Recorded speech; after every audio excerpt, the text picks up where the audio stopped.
어린이 말씀 들읍시다. 집에 있는 어린이들도 일어나고요. 교회당에 있는 어린이들도 일어서 주세요. 자, 오늘 시편은 기도인데요. 이 기도하고 우리가 살아가는 것은 운동선수 연습하는 것과 비슷해요. 올림픽에서 이렇게 무거운 거 들어 올려가지고 메달 따는 사람, 무거운 거 들어 올려서 메달 따는 거, 이걸 무슨 스포츠라 그러죠? 엮기 올림픽 선수 하려면은 이제 처음에는 좀 가벼운 거 가지고 이렇게 힘껏 올리겠죠. 그러면 좀 가벼운 거 올리면은 우리 코치가 어떻게 하겠어요? 됐다, 그만하자, 이렇게 하겠어요? 좀 더 무거운 걸 올려가지고 자, 들어봐라 해서 힘껏 이렇게 한 달 정도 해서 힘껏 올리면 그 다음에는 됐다, 그만하자, 이렇게 해요. 어떻게 하죠? 또 조금 더 무거운 거 하자, 계속 이렇게 해요. 그러면 선수가 코치 보고 왜 이렇게 힘들게 해요?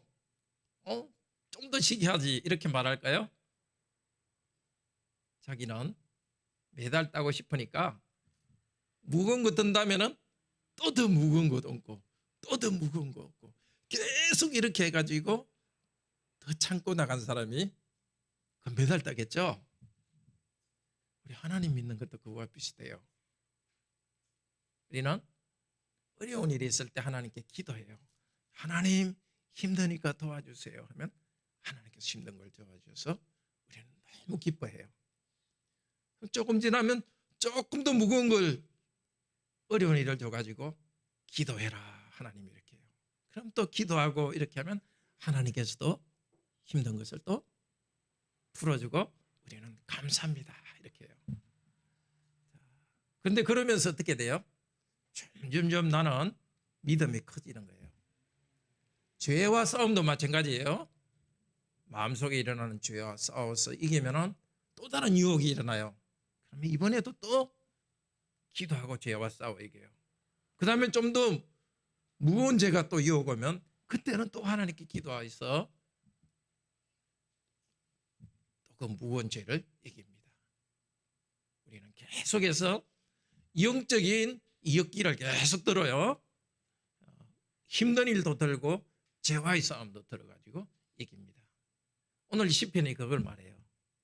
시편 오늘 40편 세 부분으로 되어 있는데 제일 앞부분은 하나님, 제가 이제 힘든 거 들었고 이제 이기게 해주셔서 감사합니다 하고 너무 기뻐하면서, 두 번째는 감사해요. 세 번째는 또 다른 힘든 게 있어서 하나님께 하나님 도와주세요 하고 기도해요. 시편 읽으면서 우리 어린이 여러분들로 계속해서 어려운 일이 있을 때마다 하나님께 기도하면서 더 잘하기를 바라요. 또 제 유혹이 있을 때 좀 잘못한 일이 있더라도 다시 회개하고 점점점 성장하기 바라요. 계속해서 우리 말씀 들읍시다. 앉으세요.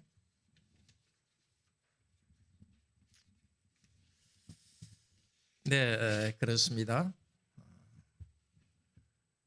오늘 다시 내 죄를 용서하시고 나를 건지소서. 그래서 내가 하나님을 찬송하게 하소서. 오늘 여기 나오는 나, 우리 여러분 전부입니다. 우리 어린이 여러분들도 어른 여러분도 여기 나오는 나는 나구나. 지금 나는 물속에 빠져가는 듯이 너무 큰 고통에 있습니다. 죄를 지어서 제가 내 양심을 콕콕 찌릅니다. 그런데 내가 힘들어하는 걸 보고 어떤 사람들은 좋아하는 기도해요. 그렇게 힘들지 하면서 나를 놀리는 사람도 있습니다. 어느 정도는 우리가 경험하는 일입니다. 이런 우리들을 위해서 하나님께서는 시편 40편을 선물로 주셨습니다. 이 첫 번째 1절에서 5절에서 이야기하는 것은 여호와 하나님, 전에 제가 힘들 때 저를 건져주셨고 제가 찬송할 수 있도록 마음을 주셨습니다. 그다음에 6절부터 11절은 그래서 저는 하나님께 감사했습니다. 하나님 말씀에 따라서 순종했고 하나님을 찬송했습니다. 그다음에 11절부터 끝까지는 그런데 다시 고난이 오고 제가 죄에 넘어졌습니다. 다시 저를 고쳐주십시오. 그렇게 기도합니다. 죄와 싸워서 이기고 고난 가운데 하나님께 부르짖어서 이긴 성도에게, 그래서 성도는 감사하고 하나님 말씀에 더 순종합니다. 그런데도 또 다른 새로운 무거운 것이 밀려와서 하나님께 기도하면서 나아갑니다. 우리 오늘 이 말씀을 보면서 전에 우리가 이렇게 감사했던 것 감사하시고 지금 어려운 것 하나님께 기도하는 시간이 되기를 바랍니다. 먼저 1절에서 5절에서 말합니다. 여호와여, 전에 제가 그 힘든 가운데 부르짖었는데 하나님께서 제 기도를 들으시고 건져주셨습니다. 1절 2절 같이 읽읍시다. 내가 여호와를 기다리고 기다렸더니 귀를 기울이사 나의 부르짖음을 들으셨도다. 나를 기가 막힐 웅덩이와 수렁에서 끌어올리시고 내 발을 반석에 두사 내 걸음을 견고하게 하셨도다. 지난 일에 대해서 생각합니다. 우리 성도님들도 한번 지난 일 생각해 보십시오. 너무 힘든 일이 있어서 마치 내가 그런 것 같아요. 우물에 빠졌는데 갑자기 홍수가 나가지고 그 위로 물이 덮여가지고 그냥 물에 빠져 죽을 것만 같은. 아니면 늪에 빠져가지고, 우리 어린이들은 늪이 뭔지 알아요? 진흙이, 그렇죠? 진흙이 아주 많아서 거기 빠지면 자꾸 빠져들어가죠. 네, 어려운 문제가 있는데 거기서 빠져나오지만 또 점점 빠져들어갑니다. 그때 나는 어떻게 했어요? 당연히 하나님 여기서 건져내 주소서 하나님께 부르짖었어요. 그리고 나서 어떻게 했다고요? 나는 기다리고 기다렸더니 계속 기도하면서 하나님 이 고통에서 벗어나게 해 주시옵소서. 이 기다린다는 말은 소망한다는 뜻도 됩니다. 하나님 어서 여기서 벗어나게 해 주시옵소서. 계속 기도했는데 하나님께서 나를 벗어나게 하셨습니다. 자, 그리고 하나님께서는 나에게 어떻게 하셨느냐? 3절 같이 읽읍시다. 새 노래 곧 우리 하나님께 올릴 찬송을 내 입에 두셨으니 많은 사람이 보고 두려워하여 여호와를 의지하리로다.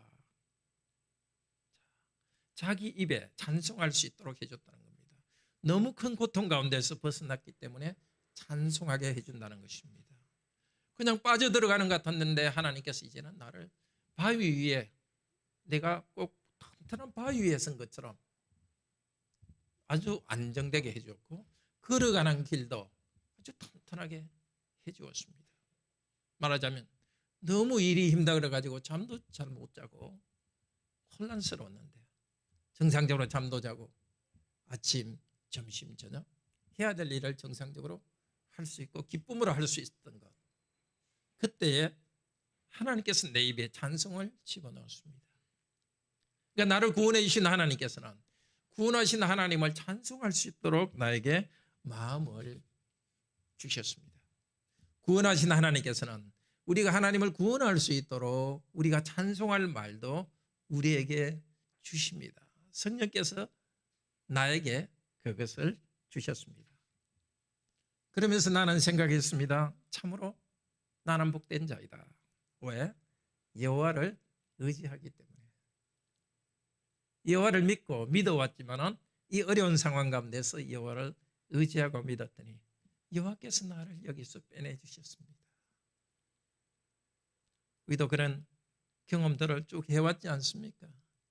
도대체 이것이 언제 끝날까 싶었는데 또 기다리고 기도할 때 하나님께서 거기서 벗어나게 하셨습니다. 그걸 생각하면서 참으로 복되다. 참으로 복되다. 어떤 사람? 여호와를 의지하는 사람은 복되다. 여호와를 의지하기 때문에 사람한테 가지 않죠. 교만한 자에게 가지 않습니다. 대개 우리가 어려운 일이 있으면은 뭔가 이렇게 자신감 있는 사람을 찾아가고 싶어 합니다. 자기가 뭘 다 할 것 같은, 돈이 많아가지고 경제적인 문제를 척척 풀 수 있는 듯한 그런 사람들, 그 사람들을 찾아가고 싶어 합니다. 지식이 많은 사람을 또 찾아가고 싶어 합니다. 근데 하나님을 믿지 않는 사람은 자기를 높이는 교만한 자입니다. 그리고 거짓말을 하게 됩니다. 왜요? 자기가 할 수 있는 이상으로 한다고 말합니다. 그런데 우리 어려운 일이 있으면 자기도 모르게 의지할 사람을 찾아갑니다. 그렇지만 사람을 찾아가지 않고 하나님께 찾아간 자는 참으로 복됩니다. 감옥에 갇혔던 요셉 이야기 우리 창세기 읽었죠? 요셉은 자기가 감옥에서 왕을 섬기는 관리의 꿈을 해석해 준 다음에 그 관리가 왕에게 바로에게 잘 말해줘 가지고 저희가 감옥에서 나올 수 있는 것을 기대했습니다. 사람을 의지했는데 하나님께서는 요셉을 사랑하시니까 어떻게 했죠? 사람을 의지하지 못하도록 그냥 그 관리들이 요셉에 대해서 잊게 했습니다. 참으로 사람을 의지하지 않고 사람을 향해서 얼굴을 돌리지 않고 여호와를 향하여서 여호와를 의지하는 자가 참으로 복됩니다. 그리고서 이 성도는 지금까지는 자기 스스로에게 말한 것 같아요. 그리고 5절부터는 여호와께 말하고 있습니다. 5절 같이 읽읍시다. 읽을 때 여기 주라는 것은 당신입니다. 이 시편의 대부분 주는 당신입니다. 주라고 읽을 때 속으로는 여호와 하나님을 당신이라 하는 것으로 생각하며 읽으십시오. 5절 읽읍시다. 여호와 나의 하나님이여, 주께서 행하신 기적이 많고 우리를 향하신 주의 생각도 많아 누구도 주와 견줄 수가 없나이다. 내가 널리 알려 말하고자 하나 너무 많아 그 수를 셀 수도 없나이다. 여호와 주여, 당신이 행하신 기적이 많습니다. 당신과 비교할 자가 누구겠습니까? 이 표현은 출애굽기 15장에 나옵니다. 기적으로 홍해를 건넌 다음에 찬송할 때 여호와여, 주와 같은 이가 누구겠습니까? 이렇게 하는 표현이 나옵니다. 나는 지금 홍해를 가르는 듯한 그런 눈에 보이는 기적은 보지 않았습니다. 그렇지만 나에게는 홍해를 가르는 듯한 기적이었습니다. 도저히 풀 수 없는 문제였는데 하나님께 기도할 때 하나님께서 풀어주셨습니다. 그런데 이 기적을 행한 것이 나에게만 행한 것이 아니라 누구에게? 우리를 향하신 거라고 합니다. 내가 이런 하나님의 도우심을 체험하니까 이제 다른 형제자매가 눈에 보입니다. 나뿐만 아니라 우리의 형제자매들도 참 많은 어려움을 겪어왔지. 그렇지 않습니까, 하나님? 그들에게도 하나님께서 많은 그들의 구렁이에서 수렁에서 진흙탕에서 끌어내 주시는 일을 하셨습니다. 너무 많이 하셨습니다. 이 하나님에 대한 이 감사의 말을 하면서 특히 두 가지를 강조합니다. 금방 말했듯이 하나님께서 나뿐만 아니라 다른 성도들도 우리 공동체를 이 어려움으로부터 구원해 끌어내 주신다는 것을 기억합니다. 또 내가 어려움에 있을 때, 또 내가 어려움에서 벗어날 때 항상 우리 공동체의 한 지체로서 생각합시다. 다른 성도들도 하나님께서 끌어내 주셨구나. 그것을 하나님께 생각하고 다른 성도들과 함께 복되다는 것을 기억합시다. 두 번째는 하나님께서 나에게 이 참 어려움을 해결해 주는 일을 하셨을 때, 놀라운 일을 하셨을 때 뭐라고 합니까? 생각이 많다, 이렇게 합니다. 그렇죠. 생각이 많으면 생각이 복잡해서 뭘 제대로 못하죠. 여기 생각이 많다는 것은 그 뜻이 아니라 여기 생각은 계획, 의도라는 뜻입니다. 그러니까 하나님께서 나를 어려움에서 건져내시는 일을 할 때 갑자기 하신 것이 아니라 정말 하나님께서는 계획하시고 생각 가운데 하셨습니다. 예정 가운데 하셨습니다. 그러니까 내가 하나님이 주신 은혜를 체험할 때 그냥 그 사건 그것보다도 더 중요한 것이 하나님께서 나에 대한 계획을 가지고 이 일을 하셨다는 것입니다. 그래서 그 하나님에 대한 감사하는 마음이 더 많습니다. 에베소서 1장 3절에서 6절까지는 말합니다. 찬송하리로다. 삼위일체 하나님께서 하늘에 속한 신령한 복을 우리에게 주셨다. 땅에 있는 복뿐만 아니라 하늘에 있는 신령한 복, 하나님을 알고 교제하는 복을 주셨습니다. 근데 그 복은 창세전에서 우리를 예정하고 택하셨습니다. 형제자매님은 하나님의 예정과 택하심 안에 있습니다. 어려운 일이 일어날 때 너무 당황하지 마십시오. 하나님의 예정과 계획 안에 이 모든 일이 이루어져 가고 있습니다. 그리고 그 목적은 하나님의 영광의 찬송이 되게 하려 합니다.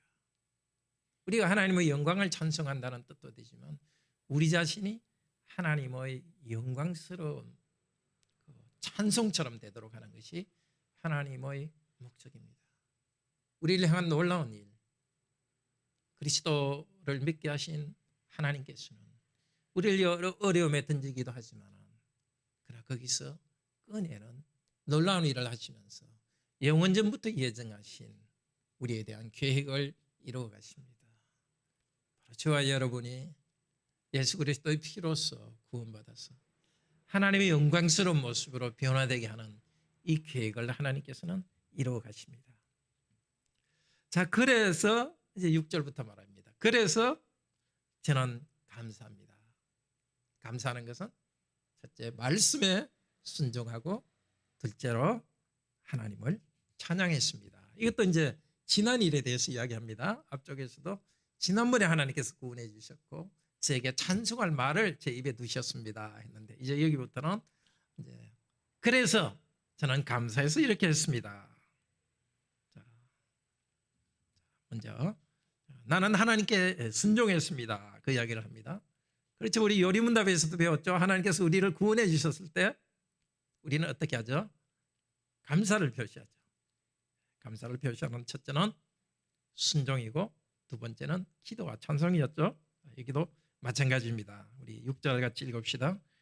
주께서 내 길을 통하여 내게 들려주시기를 제사와 예물을 기뻐하지 아니하시며 번제와 속죄제를 요구하지 아니하신다 하신지라.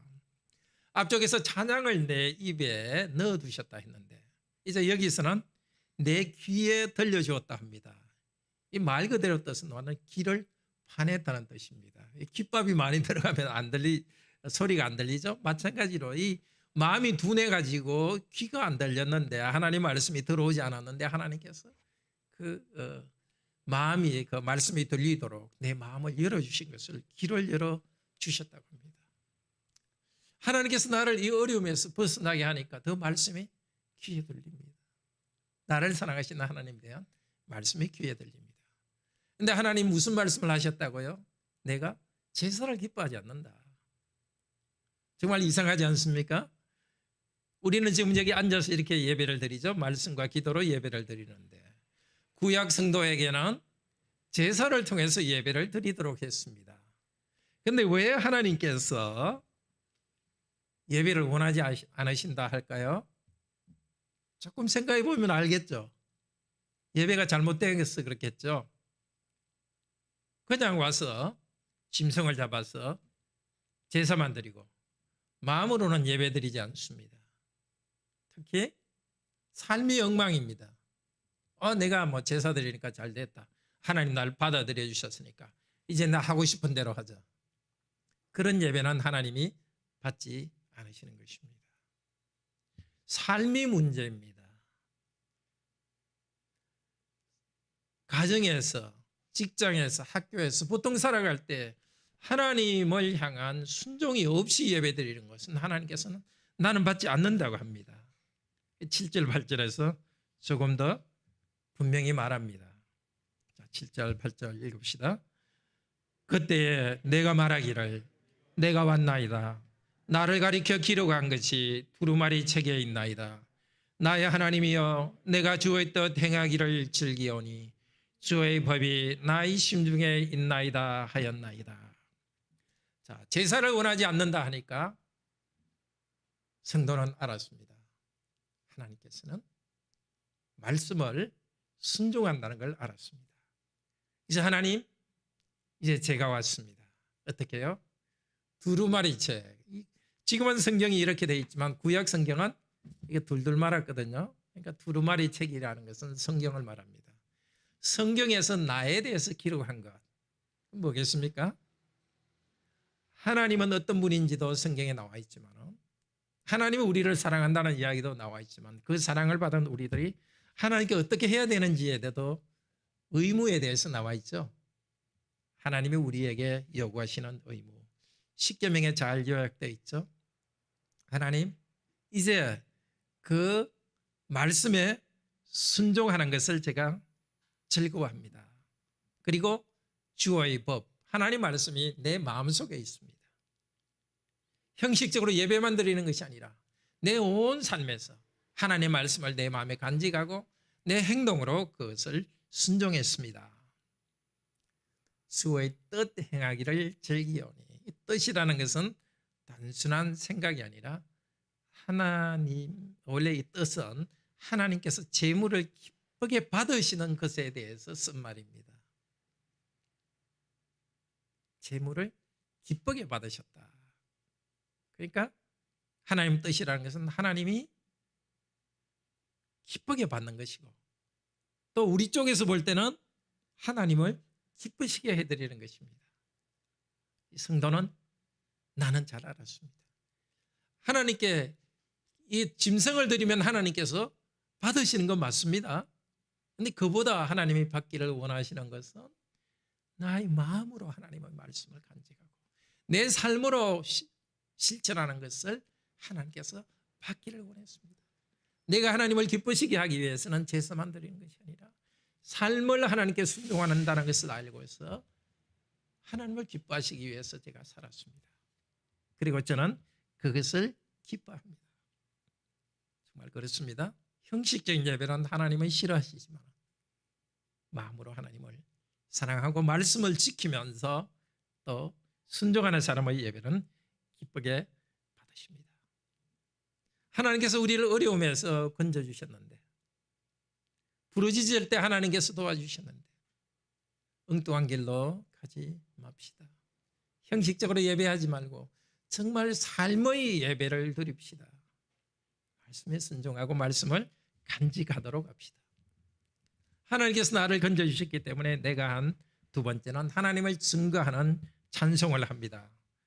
우리 9절에서 11절 같이 읽읍시다.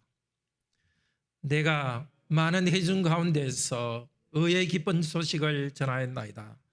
여호와여 내가 내 입술을 닫지 아니할 줄을 주께서 아시나이다.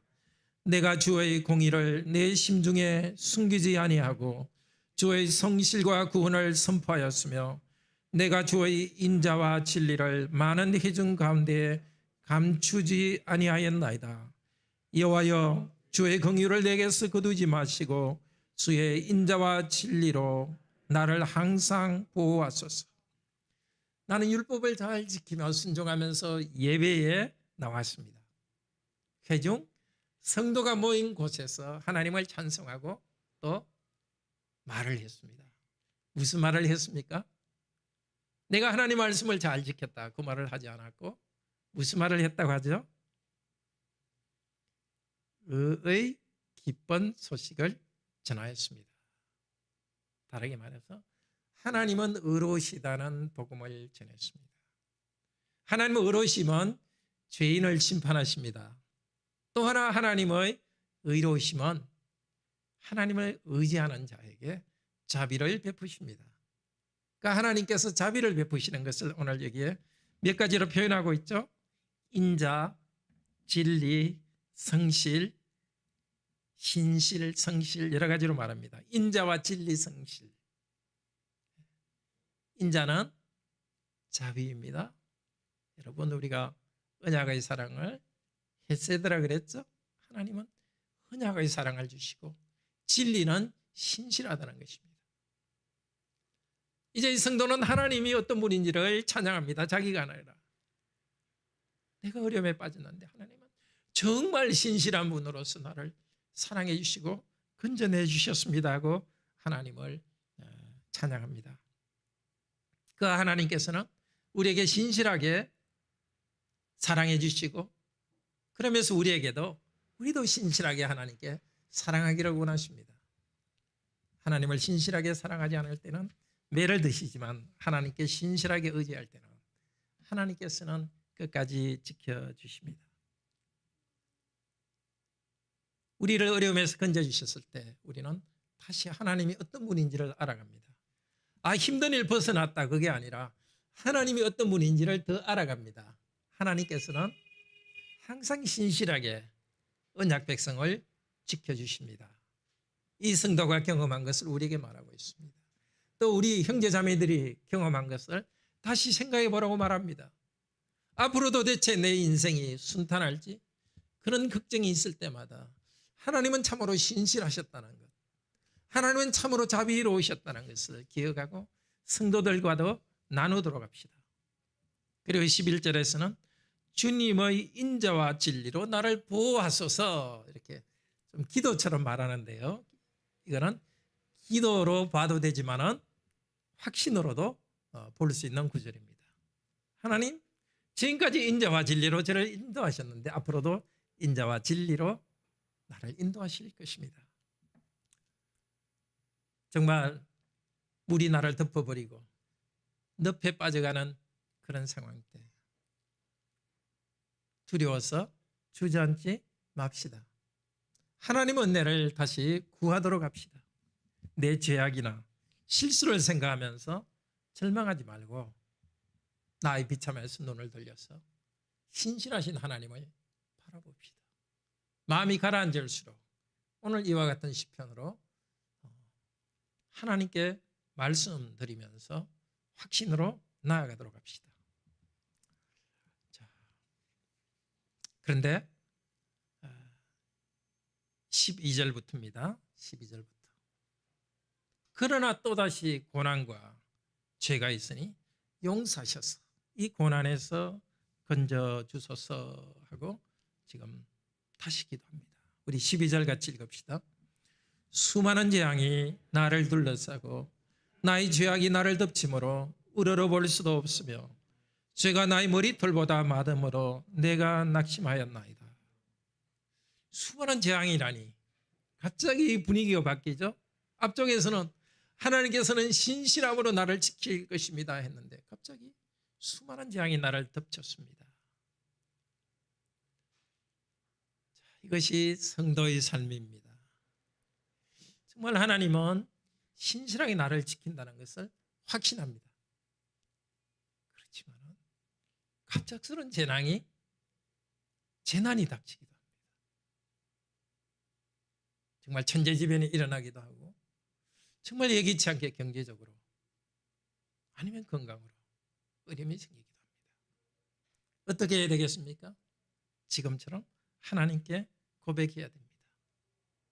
근데 이런 재난이 생겼는데 다시 보니까 뭐라고요? 나의 죄악이 나를 덮쳤습니다. 이건 덮치는 게 뭐냐면 뒤에서 와가지고 그냥 낙과 채듯이 내가 이 어려움이 있어서 다시 깨보니까 내가 죄한테 사로잡혔구나. 죄가 너무 많아서 머리카락 같구나. 머리카락보다 많구나. 자, 내 죄악을 수도 셀 수 없다 했는데 사실 앞쪽에서는 하나님께서 나를 향하신 우리를 향하신 생각이 수가 많아서 셀 수 없다 했는데 이것이 거꾸로 되었습니다. 나를 향한 하나님의 계획은 수도 없이 많았는데 이제 다시 보니까 내 죄가 수도 없이 많았습니다. 도대체 어떤 일인지 모르겠습니다. 그동안에 어떤 큰 죄를 지었는지 아니면 갑작스럽게 어떤 일이 닥치니까 다시 자기 인생을 정말 하나님께 부르짖으면서 생각하니까 전에 지었던 죄들이 생각나면서 이것들이 연결돼 가지고 하나님께서 이 문제에 대해서 나를 치셨구나 그렇게 깨달았는지 알 수는 없지만 분명한 것은 지금 큰 고난을 당하고 있고 그리고 죄 때문에 그렇다는 것을 알게 되었습니다. 낙심하였다고 합니다. 그냥 그대로 있어서 내 마음이 나를 버렸다는 것입니다. 정신이 없게 되었습니다. 이게 도대체 어떻게 해야 되느냐. 이성을 잃었습니다. 어떻게 수습해야 될지. 자, 우리 성도님들도 이런 경험은 한두 번쯤 있을 겁니다. 어려운 가운데 하나님께 부르짖었고 하나님께서 이 문제를 해결해 주셨고 이제 앞으로 하나님께서 인도하신다는 확신이 있었는데 또다시 어려운 문제가 생겨서 정말 정신이 혼란한 때가 있었을 것입니다. 그런데 또 생각하니까 죄와 관련되어 있으니까 더 낙담이 됩니다. 어떻게 하셨습니까?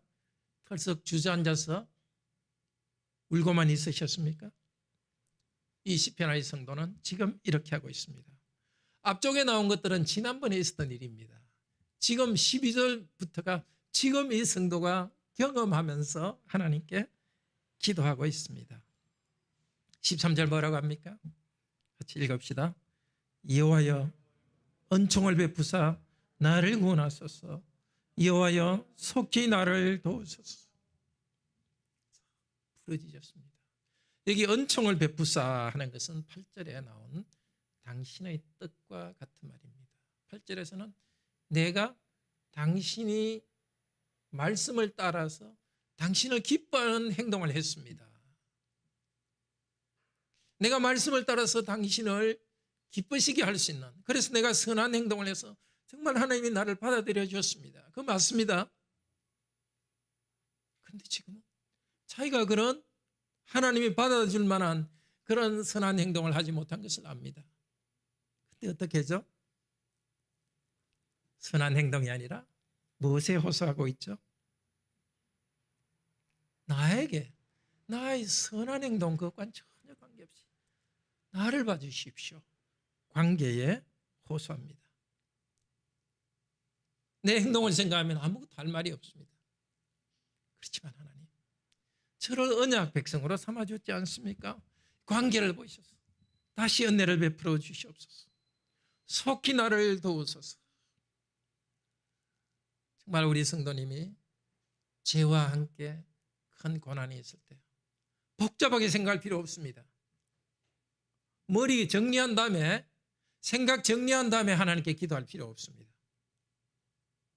도대체 나의 죄의 어떤 것이 이 고난을 낳는지 생각할 필요 없습니다. 어떻게 해요? 은총을 베푸소서 나를 구원하소서. 기도하면서 하나님께서 죄를 용서하시고 풀어주시고 고난을 풀어주시면서 해결됩니다. 뭐 저도 그런 적이 있지만 우리 성도님들이 종종 범하는 실수가 그겁니다.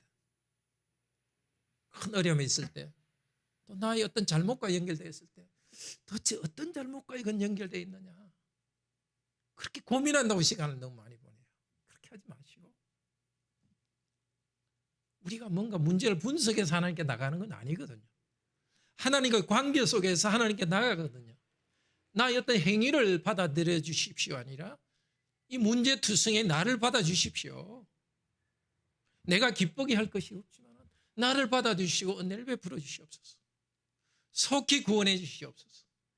하나님이 인격적 분이시니까 하나님께서 주도권을 가지고 우리에게 일하십니다. 내 마음이 나를 떠나는 것 같이 정말 혼이 나를 떠난 것 같은 그런 상황에서 너무 이성적으로 생각하시려고 하지 말고 주님의 이름을 부르시기를 바랍니다. 그런데 이 성도가 너무 큰 고난을 당하고 있고 갑작스런 재난을 당했고 더구나 자기 마음속에는 자기 어떤 죄 때문에 그렇기 때문에 양심의 심한 고통 중에 있습니다. 더 괴롭게 하는 것이 있습니다. 바로 주위 사람이 조롱하고 비웃는 것입니다. 우리 14절 15절 읽읍시다. 내 생명을 찾아 멸하는 자는 다 수치와 낭패를 당하게 하시며 나의 해를 기뻐하는 자는 다 물러가 욕을 당하게 하소서. 나를 향하여 아하 아하 하며 조소하는 자들이 자기 수치로 말미암아 놀라게 하소서.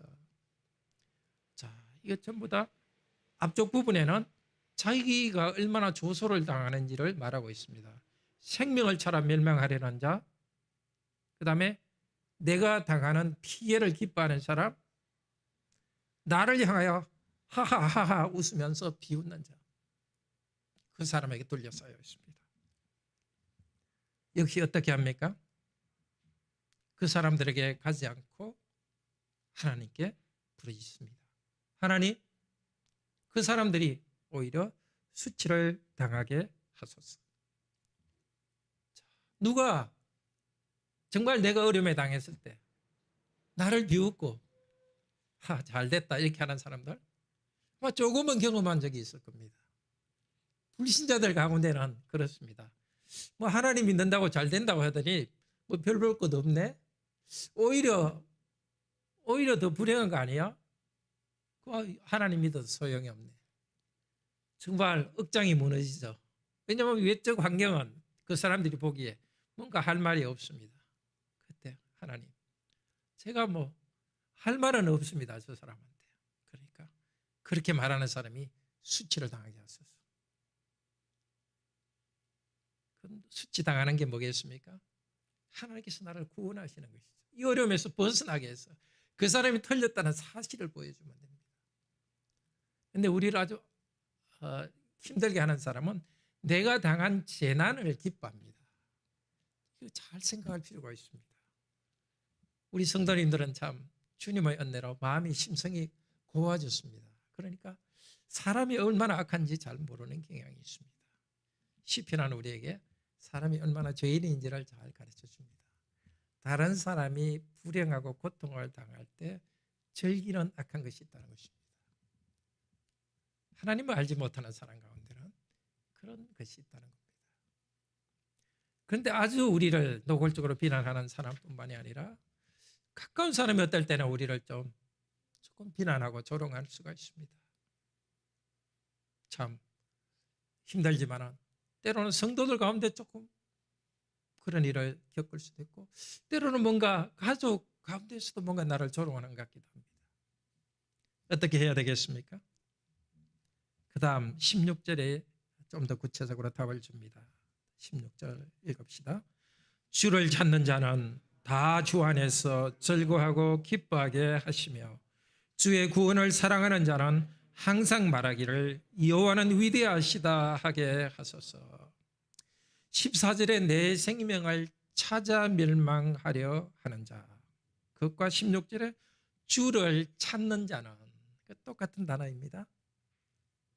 내 생명을 찾는 자, 나를 괴롭히려고 찾아오는 자, 그때 어떻게 해야 된다고요? 그 사람을 찾아가는 게 아니라 나는 당신을 찾습니다.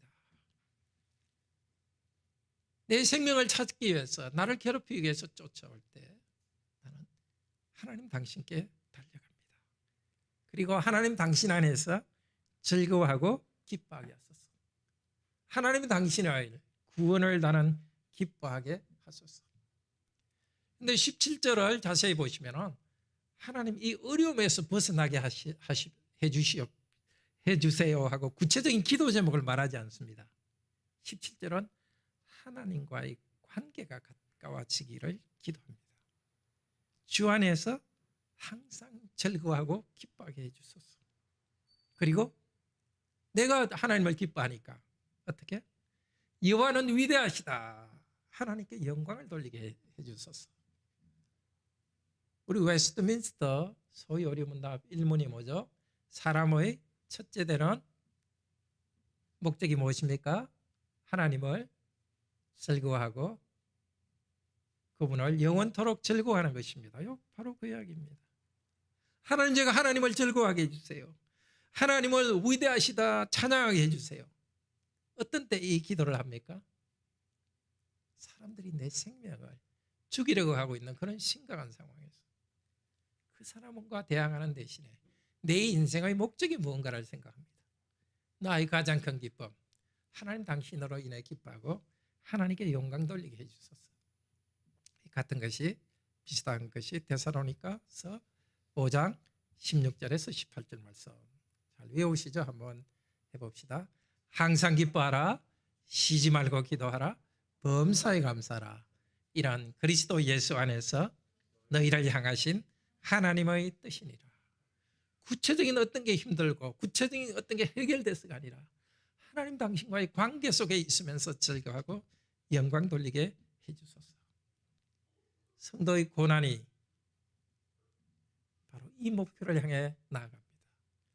죄와 싸우고 넘어지기도 하지만 다시 하나님께서 일어나게 해주시면서 이 목표를 향해서 나가게 합니다. 마지막 17절 읽읍시다.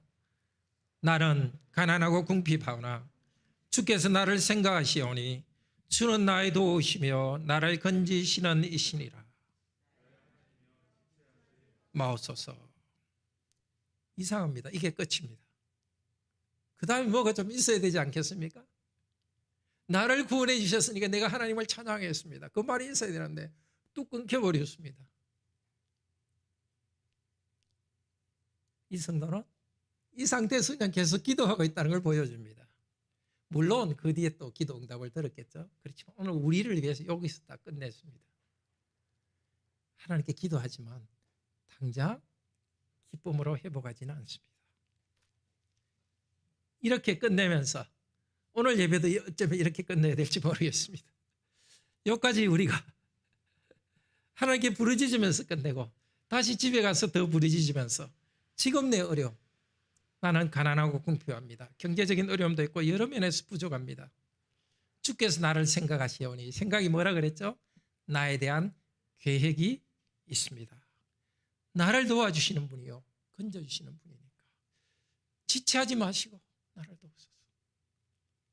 성도는 이렇게 계속해서 하나님께 기도하며 나갑니다. 은혜를 받고 죄와의 싸움에서 승리했지만 계속해서 천국 갈 때까지 이렇게 자기의 부족함과 약함을 보고 기도하면서 나갑니다. 그리고 하나님은 다시 회복시켜 주십니다. 그러면 똑같은 것이 반복됩니까? 아니죠. 빙 도는 것 같지만 빙빙 돌면서 더 높은 자리로 올라갑니다. 고난의 힘든 것과 주님의 은혜로 찬양하고 다시 또 고난의 힘든 것 찬양하지만 점점 위로 하나님께 가까이 나갑니다. 이 복이 그리스도 안에서 이루어졌습니다. 오늘 시편 40편 6절 8절 다시 한번 읽을까요? 6절 8절. 제사와 예물과 전체로 번제함과 속죄제는 원치도 아니하고 기뻐하지도 아니하신다. 하나님의 뜻을 행하려 왔나이다. 이 구절이 히브리서 10장 5절에서 7절에서 이루어졌다고 합니다. 그렇습니다. 하나님께서는 더 이상 구약의 동물 제사를 기뻐하지 않으셨고 예수 그리스도, 하나님의 뜻을 행하러 오신 예수 그리스도를 기뻐하셨고 그리스도의 몸을 제사로 받으셨습니다. 구약 제사를 없앴습니다. 히브리서 10장 6절, 히브리서 10장 6절에서 8절, 제가 정확히 5절에서 7절입니다. 히브리 10장 5절에서 7절. 예수 그리스도께서 하나님의 계명을 다 이루셨습니다. 그리고 그리스도께서는 십자가의 고난을 당하시면서 하나님을 사랑하시고 이웃을 사랑하셨습니다. 이제 우리는 그리스도 안에서 이 시편을 부르고 은혜를 받습니다. 이 시편을 부르면서 예수 그리스도의 보혈 공로로 용서해 주신 그 은혜를 찬양합니다. 고난받으신 그리스도의 능력으로 이 고난에서 벗어나게 하려고 달라고 기도합니다. 그리고 그리스도께서 하나님의 말씀을 다 이루었듯이 우리도 그리스도를 따라서 순종하게 해달라고 기도합니다. 회개하며 또 주님이 주신 평화 속에 살아가지만 계속 죄와 고난이 있다는 것을 압니다. 그때 우리는 자신을 바라보지 않고 계속 하나님을 바라봅니다. 우리의 목표는 안락이 아니라 하나님을 즐거워하고 하나님을 찬양하는 것입니다. 이 모든 어려운 가운데서 더 하나님과의 관계를 즐거워하고 찬양하게 해주시옵소서 하고 기도하며 나아갑니다.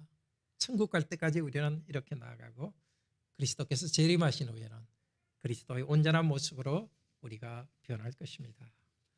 우리 다 같이 시편을 찬송합시다.